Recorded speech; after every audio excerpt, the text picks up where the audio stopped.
Hello, everyone. Welcome to today's webinar, Multi-Tier Grow Room Design, Measure Twice, Build Once.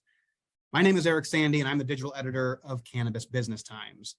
Since 2017, PIP Horticulture has designed and installed vertical and mobile racking systems in more than 2,500 grow rooms worldwide. And during today's webinar, the PIP team will share helpful insights and best practices on how to design a successful multi-tier indoor cannabis grow room, with topics ranging from pre-design considerations to specifics on each growing system, all the way to starting up your room for the first time. You're going to walk away with confidence to grow vertically. Before we begin with this presentation, just a few notes up front. You're going to see at the bottom of your screen a Q&A button. If you click that, it'll open the Q&A box, and feel free to enter your questions along the way. We'll be gathering those, and we're going to try to get to as many as possible on the back end of this presentation. So please do add your questions as they come up, and we'll get to them. Also note, we are recording today's session. I'm going to note this in the chat as well, but we are recording today's session, and we'll be distributing a link with the archived video and audio, and including all the slides, to all registrants in the coming days. So keep an eye out in your email for that. Lastly, and I'll remind you later about this, but if this topic interests you, we are going to be getting into this even more in a couple months out at Cannabis Conference, August 15th to the 17th out in Las Vegas. PIP Horticulture will be out there running a session, a tech and solutions session on vertical growing, and we'll be getting into it in some other educational sessions as well. So this conversation is the start of even more education to come in future months. A quick note, our registration pricing is increasing next week on April 26th. And as a registrant of this webinar, rather, you can go in, and if you register using the code GROW, G-R-O-W, save yourself 10%. And thank you for being here, of course. I'm very pleased to welcome our panel, and I'm about to pass the mic to them, but let me introduce our speakers today. Anders Peterson is the Cannabis Operations Specialist at PIP Horticulture. Anders helps integrate mobile vertical racks and VAS airflow systems into facility designs. He's a leader in indoor CEA facility design and operation, with an academic background in cell and molecular biology and more than 10 years of cannabis industry experience.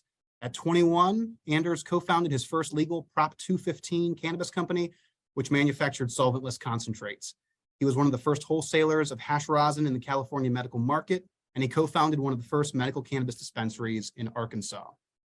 Michael Williamson is the director of cultivation at PIP Horticulture. And there, Michael fuses his 14 years of commercial cannabis ownership and operational excellence to provide support and strategy for PIP's engineering and sales teams and client operators. Michael co-founded Greenhouse Industries in 2013, now a division of PIP Horticulture, and is an early pioneer in vertical farming. Michael has operated and consulted on over 7 million square feet of indoor, greenhouse, and outdoor cultivation facilities worldwide. And Michael has more than 35,000 hours in cultivation and dispensary operations, including over 3,000 compliant cannabis harvests. Michael is GAP certified from Cornell University, and he's an advocate for lean farming and manufacturing practices. And Del Rockwell is the product manager at PIP Horticulture, where he focuses on the development of new solutions for the ever-changing needs of the indoor cultivation industry. He's been with PIP Horticulture for 6 years now, with most of that time spent in product development, contributing to the expansion of the entire horticulture product line, such as the Elevate platform system, the track-free carriage system, and multiple patented grow tray solutions. Del enjoys working with growers and fully immersing himself in the world of indoor cultivation and vertical farming to better understand cultivators in a multitude of spaces and scales. And we're going to be getting into all that. So right now, I'm going to hand off the webinar to Michael. Thank you. Thank you, Eric. I appreciate the kind introduction.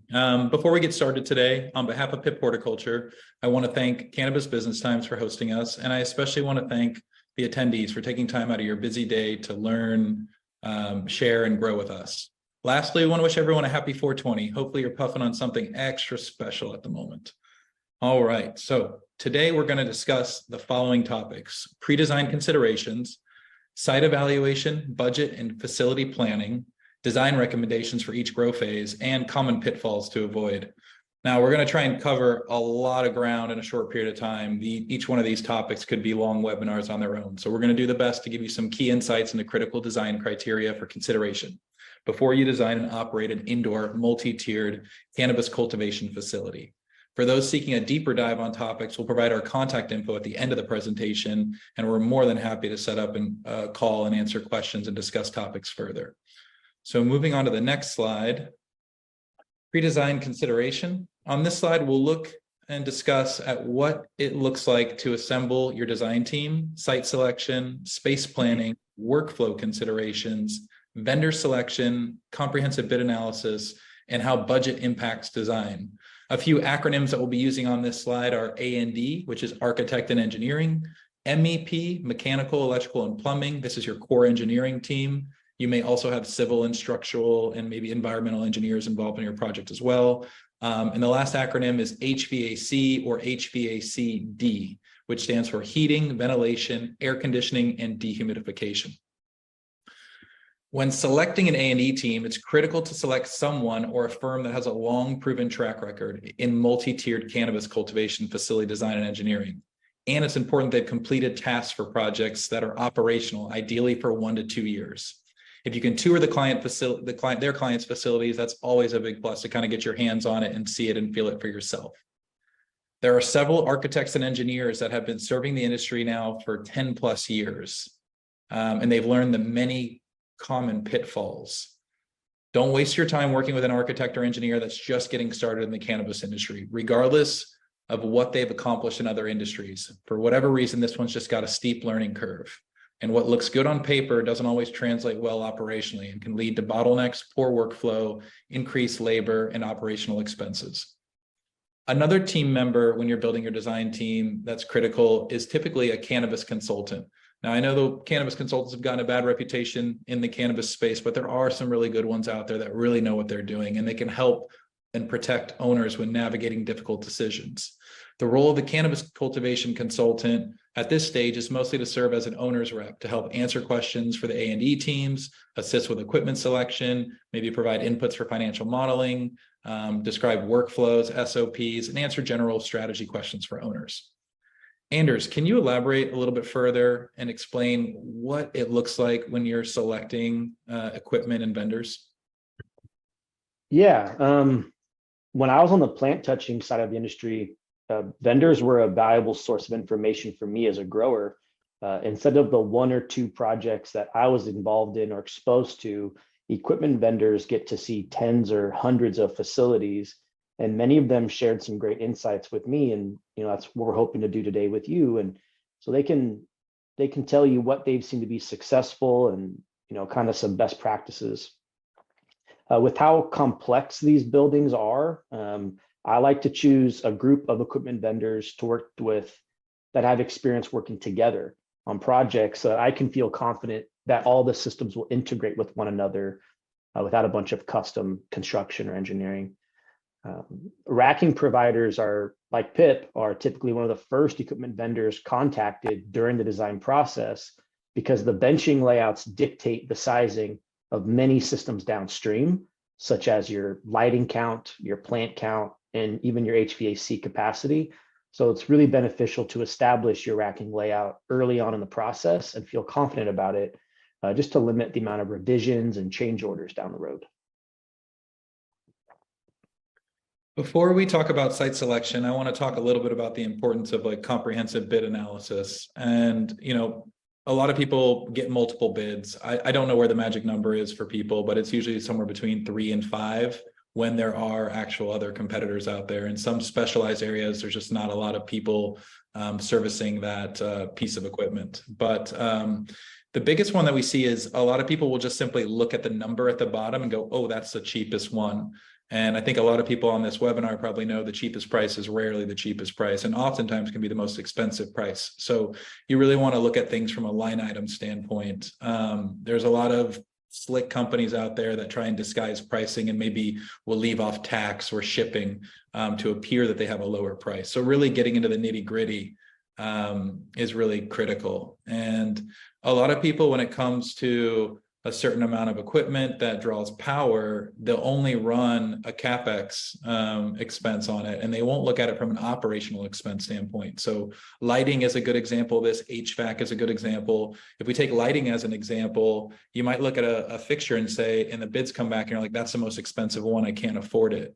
But then you'll look at the efficiency on that fixture, in this case, micromoles per joule, and you'll realize that it's significantly more efficient than the other lights. And after you run a 2 or 3 year OpEx on looking at it from a holistic standpoint, you realize that you cannot afford to go with not the most expensive option because it is the cheapest option in the end. So I want to get that out before we jump into site selection. So with site selection, Anders, can you talk a little bit about what are some of the key characteristics to look for when choosing a location? Yeah, there's definitely an order to things when building a new grow facility, and ideally you have assembled your design team and engaged some vendors before selecting a building site. This can really help you avoid some costly building upgrades or delays in your project, or making compromises to your design because you ran out of space to fit everything you wanted to do in your building. First and foremost, always check what utilities you have on site, and if you have to upgrade them, how long will it take and what will it cost? More often than not, you're going to have to run additional power to these facilities, sometimes gas. Most commercial buildings today just don't have the infrastructure that indoor grows need. That's why it's good to locate a building close to a dense urban area that has a pretty established grid. Another thing is, most of the roofs on commercial buildings aren't designed to support the heavy HVAC equipment required for indoor cultivation. So I like to make sure there's plenty of room to mount equipment on grade or on the ground around the building while still leaving space for parking and access for delivery vehicles and such. Even the climate in the area you choose to locate your building has an impact on the performance of your equipment and the operation of your rooms. I could go on and on about site selection, but Del, what are some other practical site selection considerations when it comes to installing, vertical mobile racking? Yeah, there are definitely a handful of really key, like functional and physical site considerations, ways to evaluate the building that you want to pay attention to. Once you have one that you're checking out, the biggest one that I want to harp on as many times as I get the opportunity to is going to be the floor condition. You're eventually planning on installing these multi-level mobile racking. You need to make sure that the foundation is good and well suited for that application and that equipment. So absolutely are looking for a flat and level floor and trying to avoid as many cracks and kind of poor quality slabs as you can. A lot of retrofitted buildings come from a history of heavy manufacturing that can tear up those slabs. So you really want to be cautious about that and try to save yourself some expense of trying to rework that floor flow, fix that up in the future. But then a couple other things that you're going to want to pay attention to are as simple as column spacing. That can play a big role in how the layout of a racking or mobile equipment system can be installed, and it can play a lot of havoc in those systems and the design of those systems. So generally 40-foot spans between columns is a fairly normal. Basically as big of a span as you can get and still have the structural integrity to support all the HVAC systems that Anders was mentioning is going to be kind of the best practice, I guess, or best thing for you to look for us. You also want to pay attention to ceiling height. It can absolutely cut off your headspace and eliminate some cultivation tiers when you're looking at going multi-level. So whether it has a mezzanine or a B decking, a second floor in that building, or if you're just looking at the overall ceiling height, you want to make sure that you have the space to grow as tall and as high as you want to grow in that facility. And then the last piece that I want to tack on there that has to do with the location of this facility is going to be working through some of the fire code. It is something that we've seen crop up a lot more over the last 5 or so years. It's continuing to be a bigger deal and a bigger part of building out a facility. So you want to make sure that you're aware of it. If you can, reach out to your local fire marshal, try to get a feel for who the person is, how easy they are to work with, try to do everything you can to make that a smooth interaction. You can also reach out to some other cultivators in the area and see what their experience has been from a fire code standpoint, and then start to plan around that even in your facility. Some things like firewalls, the room sizes, all that can play into fire code compliance.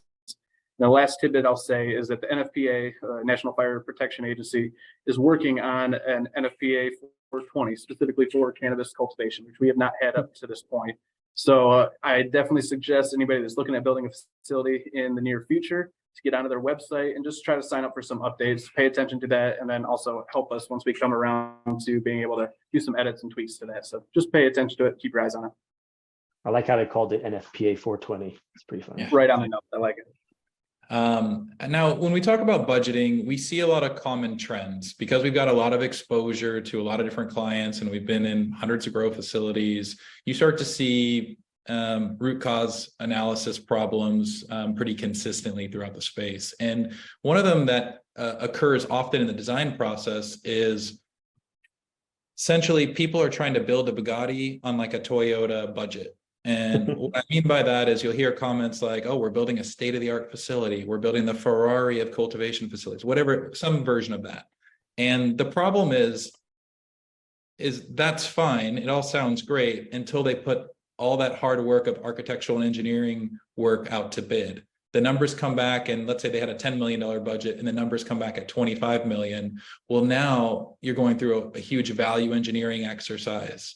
And the moment you cut your first check to maybe the attorney or your cannabis consultant and you say, I'm going to pursue licensure, you are hemorrhaging cash up until that first harvest. So any delays on getting to first harvest have significant and dramatic impacts in the millions of dollars in some cases. I personally have gone through that on some projects and it's very, very painful. So what we're advising is work with whether it's a cannabis consultant or an accounting firm, but really do robust financial modeling ahead of building and designing, because it'll dictate what you're going to design. A lot of people will work on a pro forma like after a design, like give me the design and then I'll fit it in my pro forma.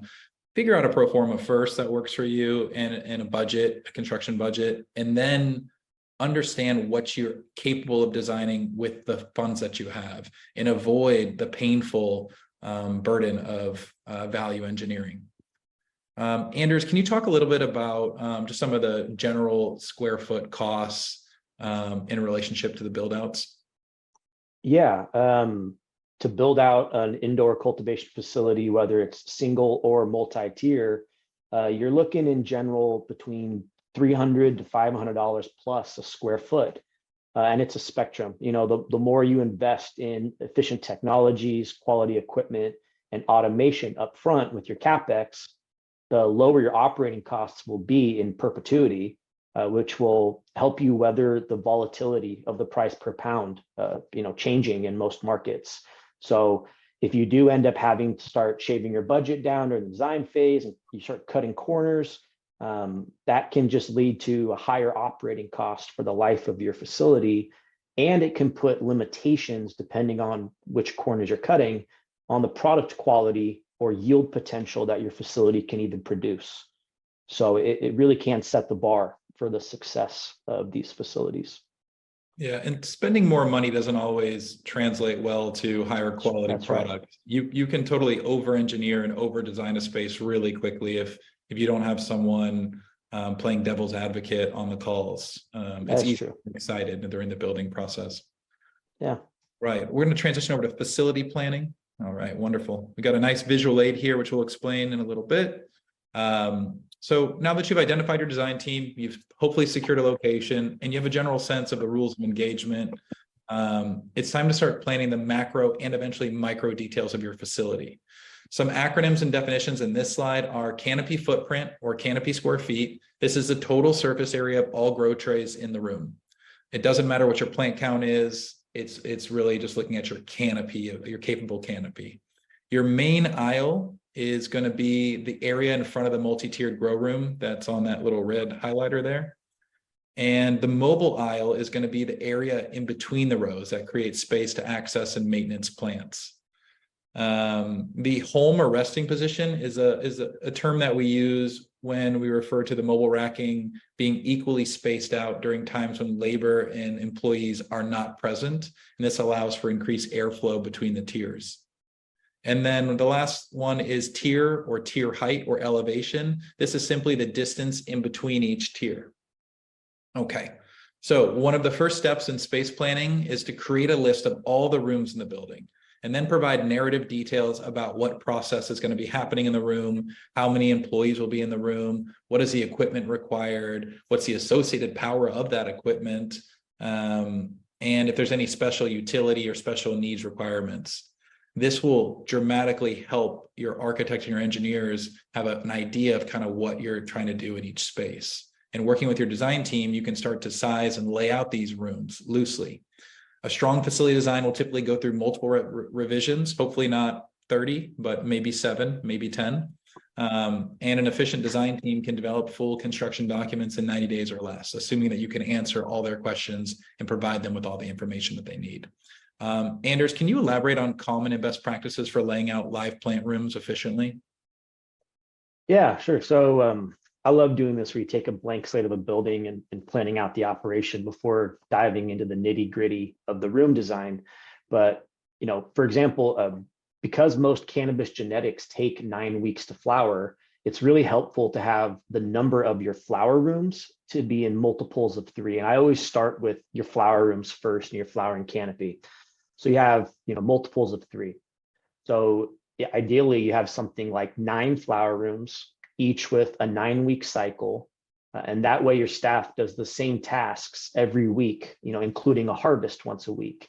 And this just really helps things keep running smoothly. There's a lot of ways to do that, but that's just a good example of one way you could divvy up your number of flower rooms. And then you start to consider what your flower to veg ratio is. So you can efficiently feed the veg plants from your veg room into your flower rooms without creating a bottleneck. So you start thinking of, how many canopy square feet are in each of these flower rooms. And for example, the layout on this slide, there's 960 canopy square feet per tier. You can see this up here. And for 2 tiers, you have a total of 1,920 square feet of canopy. And then you start thinking about your room utilizations. So that is, how much of the surface area or square footage of your actual room is occupied by grow trays. And you can see that's calculated here to be 66%. And on average, we see room utilizations in multi-tier mobile flower rooms be anywhere from 65 to 75% on average, which is a good metric to use when you're planning and coming up with these operations plans. And then, downstream from this process, I also like to have 1 dry room for every 3 flower rooms, things like that, and then do all of these, then I start to consider, do all of these rooms flow together to create a successful facility? Michael, I know you love talking workflows. What are some talking points there on plant flow, waste flow? Yeah, totally. I'm a big stickler for measuring steps in a building. It's commonly referred to as a spaghetti diagram. So we'll basically monitor people flow, plant flow, and waste flows. And you can do this very simply with your drawings that you have. You can use different colored markers, or you can do it on a computer program or something. But essentially what you're trying to do is you're trying to create a flow that's in what I refer to as the path of the plant. And so you're designing around the natural flow or path of the plant. And so the path of the plant starts either in mothers or potentially tissue culture, if that's part of your operation. But so it's either mothers, and then it's clone, and then it's veg, and then it's flower, and then it's drying. So in a perfect world, if you have a rectangle building, you're laying out your rooms in a linear line like that. And when you're able to do stuff like that, you can get into some really interesting biosecurity strategies with positive pressurizing and having a positive pressurization cascade from what I'll call clean to dirty spaces. Cleaner spaces being your nursery, mother, veg, clone, tissue culture, dirtier spaces being flower and drying as an example. But yeah, it's really important. Every step matters, and every step has a dollar amount associated with it. So you really don't want people cross-contaminating each other. You don't want a clone room to be next to a drying room, as an example. That's kind of a no-no. But there's lots of different approaches, but it's just as simple as you think. There's no need to overcomplicate it like a lot of people do on design. All right, I'm going to transition us into nursery spaces. I do want to highlight one thing really quickly before we change slides, Anders, can you highlight the catwalk system real quick? There's actually 2 of them in place here. We're showing two of them because, and we're not really talking about operations today, but we like to be able to fit two catwalks at any given time, because you can flank a row and then you can put people on each side of it and work your way down really efficiently. Yeah, I think Dell would be the best guy to speak to that, since he was one of the main developers of that platform. Dell, what can you tell us about kind of planning for the mobility in these rooms, and then again, these elevate type systems? Yeah, so I guess I'll start from the bottom up. Like I said, I'll get to the elevator in a second, but I really want to kind of set the stage for this in a lot of ways. They've been talking a little bit about the overall facility, the ratio of rooms, what the process flow is in like throughout that facility. But I also want to talk about some really specific portions of using a multi-level rack inside one of these cultivation rooms. The fact that you're going to use a mobile multi-level rack definitely has some quirks that come along with it. It's a fundamental backbone to the way that your cultivation system is going to work. So you definitely should plan around that and make sure that all of your other utilities and systems that are being tied to that can accommodate some of the quirks that come along with it. So again, I'll start from the ground up just to say and rehash that we definitely want flat floors and level floors. That's definitely going to be the fundamental key that is going to ensure that the system can continue to run and perform the way that you're expecting and the way it does from day one. And then next, tied to the floor and conveniently on screen in front of you guys is the drainage design. And I want to talk about one of the best practices that we've seen most recently, or over the 5-6 years that we've been in this space, is going to be that trench design. We strongly suggest when you're using a mobile system like ours that you use an in-ground trench that is parallel with the track and as shown just about midway along the length of that carriage system. It gives you a bunch of advantages. The two biggest ones are going to be the ability to accommodate mobility, and then ultimately giving you more cultivation space, more vertical space for your plants to grow. The mobility portion of it just comes from the vast majority of the time on systems like ours. You would have a single rigid PVC line down below the bottom tier that serves as the drainage system, generally with a T-fitting, ideally in the middle, or potentially as an elbow at the back end. That would just have a simple airdrop over top of that in-ground trench. Means that there's no impedance, doesn't block anything as far as carts or access, but still allows you to move those carriages the full travel and ensure that those systems are going to always drain.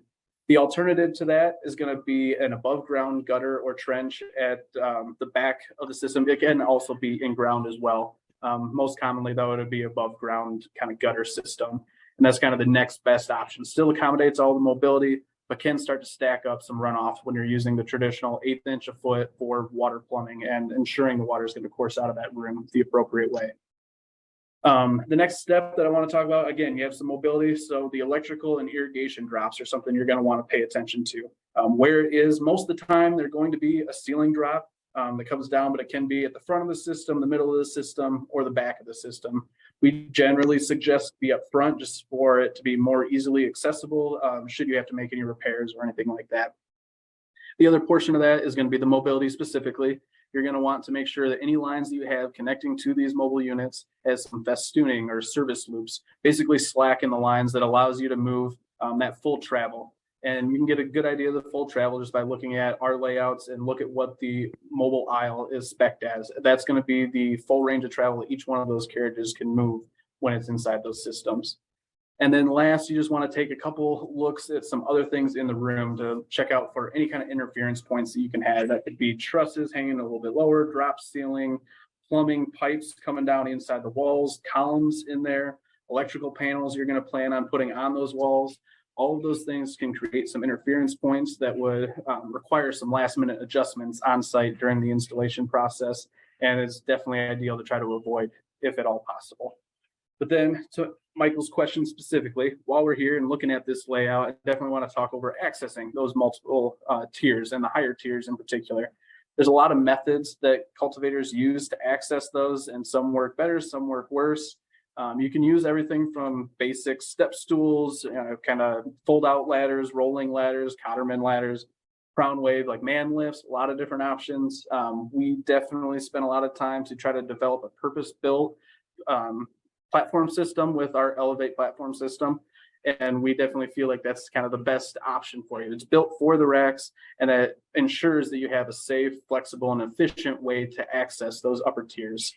Fundamentally, it's a really simple system with only a handful of components that go into it. And that's kind of the beauty of the system, if I can say that. You have a ladder at the front that helps you access everything, access those upper tiers. You would have an array of rails that are attached to the uprights. Between those two uprights, like just as you see that row going down the length of the system, and then some decks that you slide into place, slide into those rails. That allows one person to set up and build this Elevate platform system, use it, and then tear it down, all as a one-man operation, and all very quickly, efficiently, and most importantly, safely. Nice. All right, let's move on to nursery spaces. In the alignment with the path of the plant, we'll take a first look at the nursery stage. We define nursery as any plant stage prior to the flowering stage, so mother, clone, veg. Anders, can you highlight some common design and workflow strategies, starting with the mother room? Yeah, sure thing. Ideally, it's best to have separate rooms for your mother's, clone, and veg plants, just to provide them each their own optimum growth conditions and reduce some risk of cross-contamination. If you do have to run a combined mixed-use nursery, we often see these being 3 tiers, with the bottom tier being a little bit taller to house mother plants, and then the top 2 tiers being a little shorter to hold your veg plants. That way your mothers get a bit more attention, and it's easier to take cuttings from the bottom tier. For dedicated mother rooms only, we have seen a trend in the past few years of growers shifting away from single tier, really big, really old, 6-month to year mother plants, and turning to double stacking smaller medium moms with a shorter lifespan of 3 months or so. And this just helps reduce the risk of pest and pathogen accumulation and allows you to take more supple cuttings rather than really woody ones from older plants. Michael, I know you've been a fan of double stacking moms for like almost 10 years now. What's your experience been with that? Yeah, it's extremely doable. If anyone tells you it's a bad idea, it's probably because they haven't done it before. But yeah, I've been successfully stacking mothers since 2013, originally under T5 fixtures on the greenhouse trays, and then transitioned into the LED space. But I generally will keep my younger mothers on the top elevation, and that elevation will be a shorter elevation than the bottom elevation, which will be a taller elevation, so I can hold my more mature mothers. And the nice thing about having younger moms is you're cycling them out more often, and you're generally dealing with less issues associated with old plants that are susceptible to issues. And I find that I'm able to get a significant increase in what I'll call A-grade cuts versus the older moms. We used to have to kind of get some from the inside or the outside where the lighting levels weren't quite the same. Yeah. Yeah, and mother rooms really do vary in size quite greatly, depending on how many genetics that grower wants to have available to rotate through production.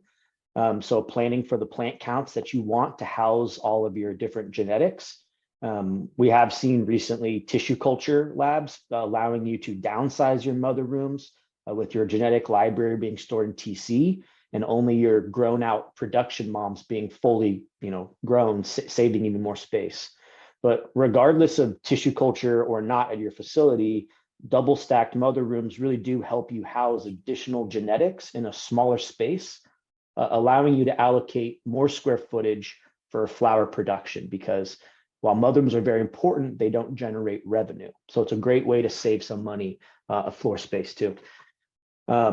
And in general, regardless of the size variability, double stacked mother rooms have a similar racking layout and dimensions to flower rooms, with similar sized plants being about 4 to 5 feet. And we'll kind of touch on that standard flower room racking layout a little bit later on. And can you talk a little bit about the clone rooms? Yeah, so multi-tier clone rooms, just an example of one here in the bottom right. Clone rooms are fairly straightforward. I would say most cannabis growers have been propagating clones on these triple tier wire mesh shelving carts for years, like the ones here. You can fit a lot of clones in a small space with a setup like this. And depending on your cloning SOP and the tray inserts that you use actually here on the carts, you can fit anywhere between 300 to 600 plus clones on one of these carts, depending on if you use every other insert or load these propagation trays up fully. But you can also use a different approach in these wire mesh shelf carts and use a traditional bulk racking setup like a multi-tier rack, which works just fine.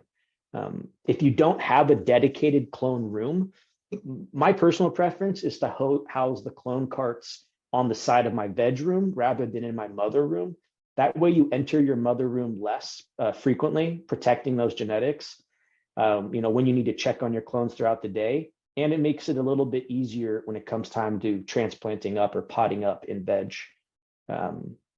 Michael, how do you like running your clones? You like the carts or you like using the bulk rack? Yeah, it just depends on the application and the scale of the project. When you get into really large projects and big greenhouses where you start talking about hundreds of thousands of square feet, then I start looking at the bulk rack stuff. But a lot of it's budget dictated and scale dictated. As we transition into the veg room, it wasn't a hard stretch for a lot of cultivators to stack their veg because they were already stacking their clones. And so, yeah, Anders, can you talk a little bit about the overall facility veg sizing and kind of some of the ratios there? Yeah. I would say historically, veg rooms are the most common rooms we've seen being multi-tier. And this is where growers got most comfortably growing vertically. In the early days of legalization, when we didn't know as much about facility design as we do today, oftentimes veg rooms were undersized for a facility, creating a big bottleneck and leaving flower rooms empty for a lot longer. And so the natural solution was take advantage of the cubic footage of these commercial buildings and grow up. A common best practice now when sizing your total veg canopy for a facility is to allocate between 20 or 30% of your total flowering canopy footprint for veg space. And this sizing can be more or less depending on if the nursery is mixed use, what your culling and transplant strategy is, and how much experience you have as a grower. I mean, when you are super dialed in, you can get away with a smaller veg, but the timing and production schedule really has to be on point. Yeah, but if you're a new grower in a new facility with new genetics and new equipment and new team, you want to have a little bit of a larger shrink or cull rate so you have that buffer. And that gives you a KPI or key performance indicator to monitor and track. And as you make improvements, you should be targeting a lower shrink rate because it's lower waste. But the ultimate goal with a culling or shrink rate is to put the healthiest, strongest, best plants in flower, and no runts, as I refer to them. Not to be confused with the cultivar runts with a Z. Del, can you tell me a little bit about kind of, I know it's not a best practice, but what's a maximum racking height and length? And then what does a common racking length and look like, or an optimal one? Yeah, happy to help out there. Like you said, maximums aren't really the best thing as a guideline for this, but we'll start there. For the carriage length, the maximum is 56 foot. We feel like that's the best performance that we get and the longest that we want to go right now. It is a bit of a soft cap. There are some situations where we're willing to go a little bit longer if needed and if it really does make sense for that particular customer. So always ask the question, but 56 is the limit on the carriage length. And then for the shelving height, we have a fairly conservative height of 16 foot, again, with a relatively soft cap there. 16 foot is standard, and anything else beyond that requires some engineering involvement, again, to make sure that it's the right choice for your facility, the right choice for your operation, and that everything is structurally sound. And then we also generally, and then, like you said, back to what we see most common is where I want to fixate on, because there is a very big distinction between what is maximum capacity and technically capable and what is going to be best practice and what's going to set you up for success in the best way. And that's where, back to the carriage length, we really like the 32 to 40 foot length threshold ends up being the winner for us most of the time. And on the shelving height in the bedrooms in particular, it ends up being 10 to 12 foot is what we see most commonly. That ends up breaking out to, and almost always 3-tier now at this point. Sometimes we see some 2-tier in the bedroom, but 3-tier is definitely most common and best practice for us. And then it ends up leaving you about 3.5 to 5 feet, depending on where you end up in that spectrum for that elevation and tier height in those rooms. Awesome. Let's transition into the flower space. Yeah, there we go. It's everybody's favorite room. So continuing on the path of the plant, the next plant stage is the flowering or maturation stage. The design, the engineering, and the equipment selection will either advance or restrict the performance and efficiencies of a flower room. I'd say that again if I had the time. A well-designed and engineered facility can produce, in some cases, 2 to 3 times the amount or yield of a poorly designed facility of the same size. Anders, can you highlight some typical design and workflow strategies in the flower room for us? Sure. Yeah. I mean, PIP has installed more than 2,500 vertically stacked grow rooms over the past 6 years. And some of the best insights and things we've learned are on the design of a vertically stacked flower room specifically, because it can be a challenging space for many. 2-tiered flower rooms are more common than 3-tiered flower rooms over the last 5-6 years. But 3 tiers is getting more and more popular just due to the fixed cost absorption of producing more product per square foot. So 2 versus 3 tiers also really depends on your building's constraints, your ceiling height, along with just your license type and how much flowering canopy you need for your business plan. For labor and harvesting efficiency, along with climate control reasons, we've found that a good sweet spot for the overall size of a flower room to be between 2,000 and 3,000 canopy square feet. Regardless of that being 2 or 3 tiers, a good overall size is around 2,000 to 3,000 square feet. All right. Sorry, I've got a garbage truck in the background. So one of the questions that I have is really around, it's not just a function of the rows being 32 feet is optimal for many reasons, but one of those reasons is airflow and air circulation, or in-rack air circulation. Del, can you talk a little bit about that? Yeah, we ended up recognizing really early on and partnering with a company that had developed a system specifically for the in-rack air circulation. We know that going multi-level, that is one of the major concerns, is trying to mitigate and reduce the microclimates as much as possible, making it a consistent environment for your crops to be growing in. And we want that to be the same, whether it's the 1st tier or if it's the 4th tier, even if it is in flower. I'm trying to make it as consistent as possible. So VAS was developed. It's meant to be a low profile in-rack air circulation system that seamlessly integrates with the lighting and the racking to make sure that it is as small a form factor as possible and take up as little space as possible. And at the end of the day, it is a very, very simple product, simple solution with relatively few components. It's an inline fan with an EC motor. Gives you a lot of control and a lot of variability, feeding a plenum box, which is effectively a mixing chamber that's mounted at the front of the system, like you see pointed out. Also allows for CO2 integration or injection and some light filtration, try to keep some large particulates out. And that in turn feeds that low profile ducting that runs the entire length of our system, fitting in between the LEDs and the trays up above it.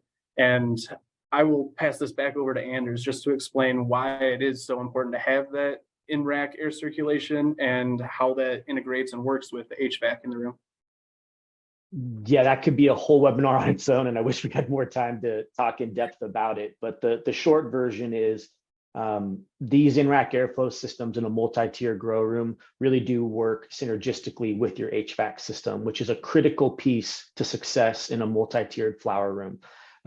It's also often the most limiting factor to producing quality and good yields out of a multi-tier flower room is an improperly designed mechanical system. Not only do you need to size that system correctly for the amount of canopy and transpiration and lighting levels in these spaces, but that air also has to be distributed in a way that is conducive to a good circular air path.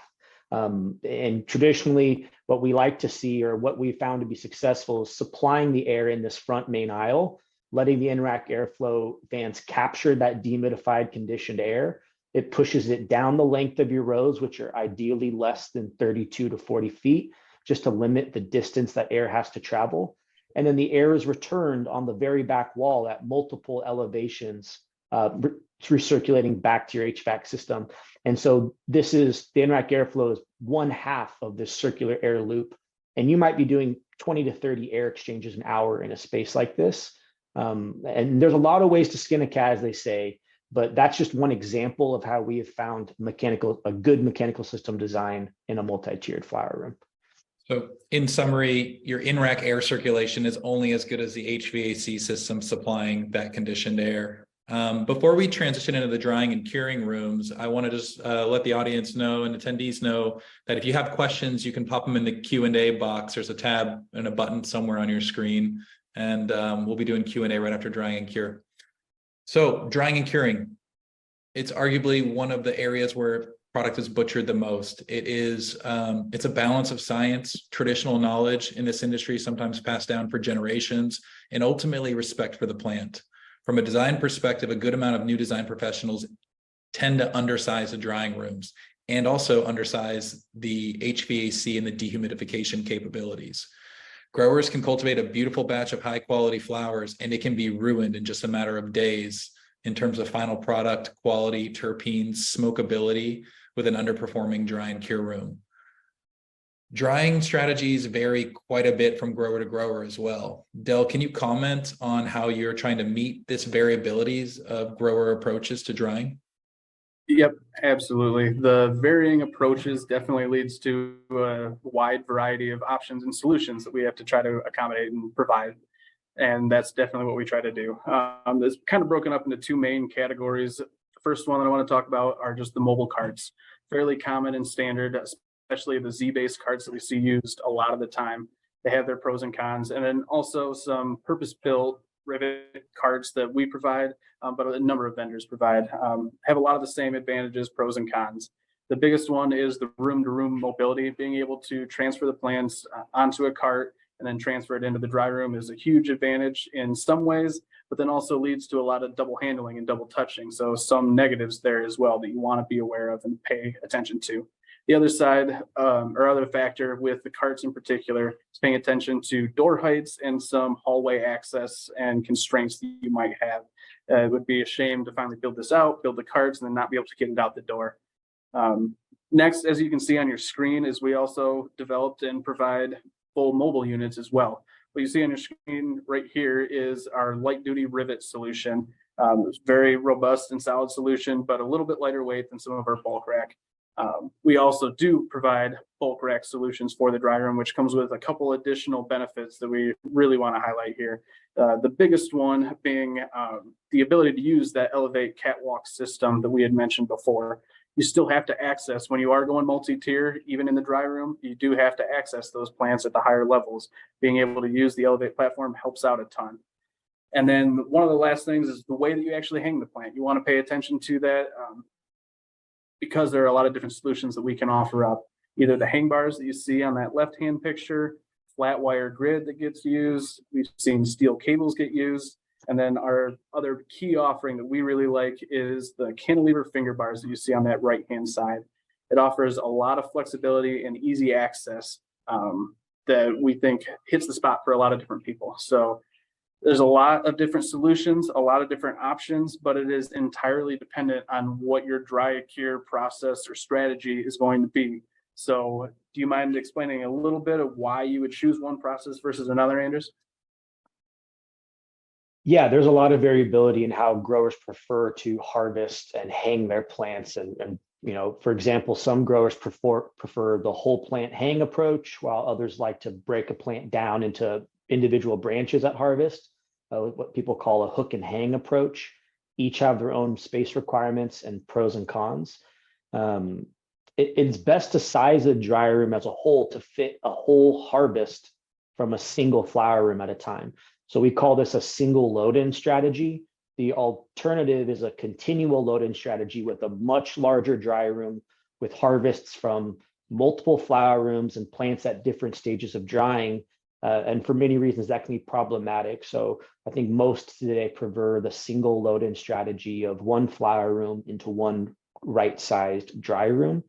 Some other best practices for designing dry rooms is to put your overhead lights on timers. It might seem simple, but in case you forget to shut them off, these timers will turn them off for you.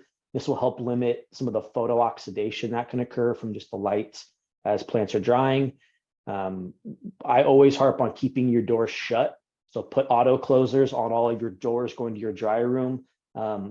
These doors keep being shut as much as possible can help prevent uneven drying within the room, get more performance out of your HVAC system. And then last, another good tip and trick is add some extra outlets, not only in your dry cure room, but really all your rooms, extra outlets that you think you might not need, in case you need to add additional fans in your dry room, or in case you have a bumper crop, a big yield, and you need to wheel in some portable dehumidifiers just for short-term added capacity. So yeah, there's a lot of best practices that can go into a drying room, and it's really important to not have it be a bottleneck for your facility. If you're having some challenges sizing your drying room with confidence, I highly encourage reaching out to Pip and providing your total plants per batch that you're trying to harvest. Pip's design team can take that number and then give you a racking layout with the cantilever finger style hooks. We'll generally spec 1 plant per hook, but depending on the size of your plant, or if you're breaking it down, you might be able to fit a little bit more. But conservatively, this will ensure that you have an adequately sized drying room. Well, we've covered a lot of ground today. On our next webinar, we'll be discussing the critical importance of commissioning your facility prior to bringing plants in the building. What a concept. And key insights into operating an indoor multi-tiered cultivation facility successfully. That concludes our presentation portion of today's webinar. We'd like to thank you for listening, and we'd like to stop talking at you and move to our Q&A segment so that we can talk with you. Fantastic. Well, Michael, Anders, and Dell, yes, thank you. That was a fantastic presentation, and we certainly do have a number of questions here. We'll get to a bunch, and then the ones we don't get to, we'll make sure some connections are made on the back end and get you the answers you need. To begin, it looks like, Michael, you had maybe started addressing this in typing earlier, but we have someone in the audience asking if you need to modify humidity control or cooling supply designs for these multi-stack operations. And I might add to that, this sounds to me like an expansion type question. I don't know if the audience member intended it that way. I started typing and I was like, I'm going to save this one for Anders. I can jump in there real quick on it. I guess my question is are they comparing it to a single level grow cultivation style is what I'm assuming, but reading between the lines. But Anders, go for it, buddy. Yeah, that's what I'm assuming. And really, when it comes to mechanical system design, which encompasses your cooling, heating, dehumidification, even humidification capacity, it really should be a purpose-built system for vertical rooms. The design, especially of ductwork for a single tier room, is a much different strategy than multi-tier rooms. The air flows differently and mixes differently in a single tier room. So try and avoid, in a retrofit scenario, taking a single tier room and just adding multi-tier racks without also retrofitting and upgrading your HVAC system. That can lead to some problems, if you try and basically fit a square peg in a round hole. I prefer using an integrated HVAC system, which has dehumidification or utilizing reheat within the air handler to eliminate standalone dehumidifiers within the space. That's just because it could be challenging to get the capacity required with standalone dehumidifiers with how much canopy are in these rooms. So I like an integrated approach that's been, ducted through the space. It's a much cleaner install. And then locating those sensors in a good area within your canopy so that you're controlling that unit off of canopy data and not a thermostat on the wall.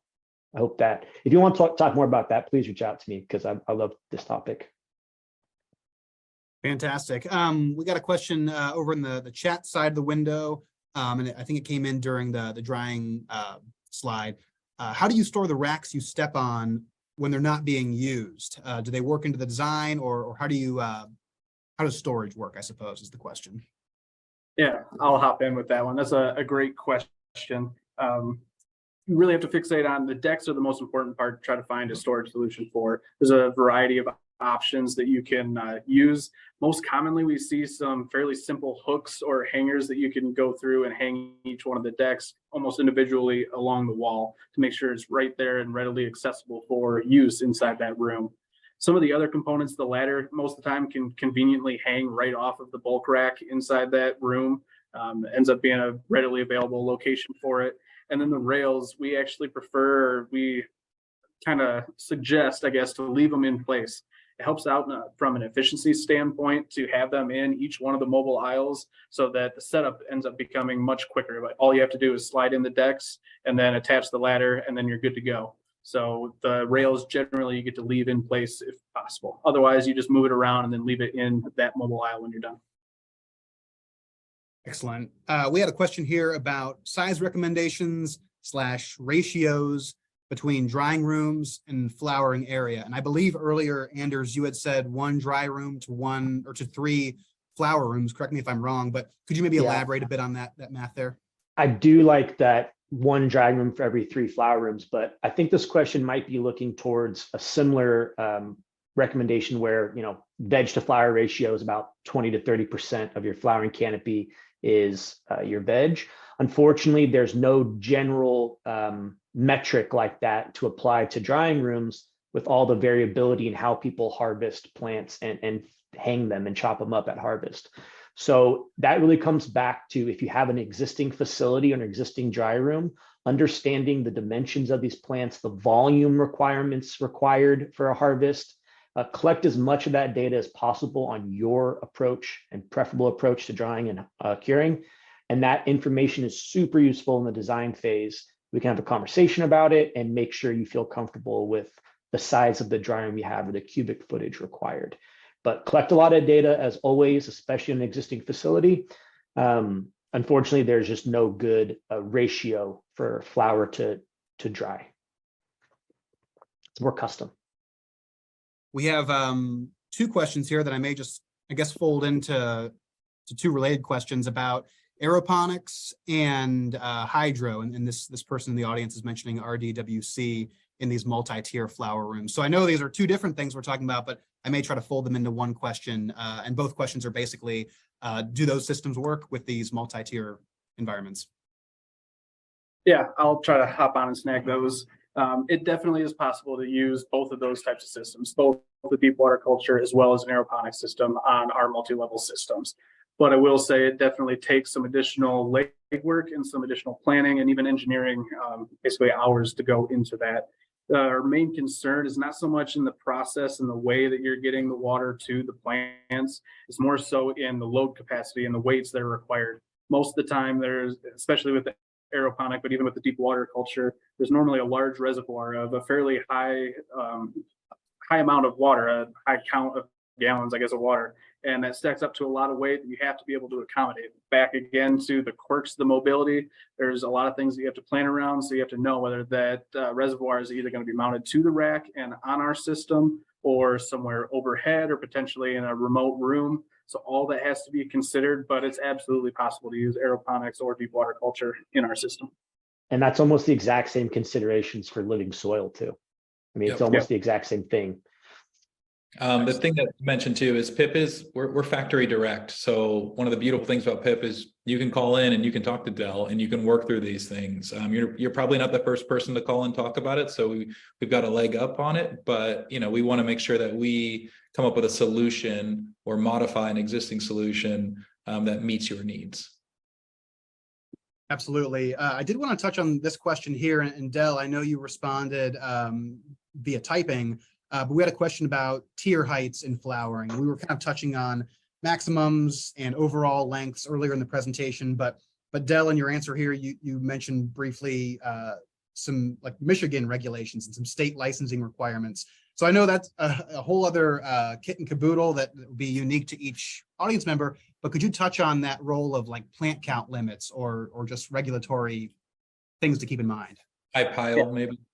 Mm-hmm. Yeah, I mean, just to explain, I guess, where I was going with that text answer is just that here in Michigan, we have the plant count limit. That means that most of the cultivators here are targeting larger plants. They want to get as much yield per plant as possible because they're incentivized to do so. That also means that you're going to try to grow some taller trees inside these multi-tier systems, and it's absolutely going to push up the height requirements for that system. So you just want to plan ahead and know what it is that you're trying to, what height of plant you're trying to grow, how much you're trying to yield out of that. And then you can kind of back into what's best practices for the standard height in the flower rooms. But I'll also say that, again, it is generally between about 4.5 to 6 feet is most common, but we have seen some stretch pretty darn tall as well. We've installed 8-foot clear spans for these flower rooms in the past. So just about anything is possible. Kind of on that note, we got another question just now in the chat on minimums and minimum required square footage. Maybe not required, but minimum recommended square footage for these systems. Whether you're big or small, everybody gets treated the same. So, I mean, technically a minimal square footage would be an 8x4 tray, single tray. But we, you know, it really, like I said, we at PIP, we treat every customer, whether they're just getting started and growing in and starting small, to some of the largest players in the world. So That's right. there really isn't, I would say, a minimum restriction, but from a business standpoint, depending on if you're in a mature state and whatnot, a lot of people are trying to get upwards to 2,500 or 3,000 square feet of flowering canopy to make it all make financial sense. Yeah, I would say that's a good rule of thumb to live by, is just keep it between, 2,500 to 3,000. Yeah, and then the financial sense is a good point that I want to touch on too, that just an unfortunate fact of our system and the way that it gets built out, the dollars per square foot is actually going to increase the smaller the system that you go. Most of the cost and the material is front loaded in that very first section with the drive box and some other components, the uprights when you're talking about multi-level. So the longer that you can go, the taller that you can go, the lower the dollar per square foot is going to be in that overall room, just as a metric to keep in mind. It's another Excellent. reason why I like the 2,000 to 3,000 square feet of canopy in a flower room, is for a lot of those same reasons. It's a good sweet spot for the cost of your mechanical systems, your racking, your lighting, it fits well. Yeah, and I'll remind the audience here, of course, feel free to jot down the contact info. And again, this presentation has been recorded, so you'll have access to that if you miss it right now. But I wanted to end with just sort of a forward-thinking question. I think it was Michael earlier, you mentioned, starting a conversation with the team and maybe bringing in information like total plant harvest or planned plant harvests. What sort of other information might be helpful for someone to bring if they were to reach out and pursue a further conversation with the team? Yeah, that's a big question. Look, when it comes to designing a facility and giving you a solution that 100% meets your needs, there is no shortage on data that you can provide. So I'll say we'll take all that you can give. And if you can't, if you're like, this is all I know right now, we will help you identify the other questions that we need answered. And if you can't answer them, we'll work with you or point you in the right direction of people who can help you answer those questions for you. We try and be really flexible, and we're a lot more than just an equipment provider at PIP Horticulture. I do see that we have a good amount of what appears to be international attendees today. And so I wanted to highlight that PIP will be exhibiting at 2 European conferences, one in Berlin and one in Holland, in Amsterdam, here in the next couple of months. So if that's something that you can get to, we'd love to meet you in person. And as I mentioned earlier in our talk, we're going to answer every single question here. We'll usually put it out in a blog post, and we'll email these to you. So if we weren't able to answer your question, because I do see some good questions here, and I know we're getting short on time, we will answer these questions and send them to you and make them publicly available. Yep. And I really appreciate everyone taking the time to watch this presentation on 420. It means a lot, and we're very grateful for you watching us and listening to this. Definitely appreciate it, everyone.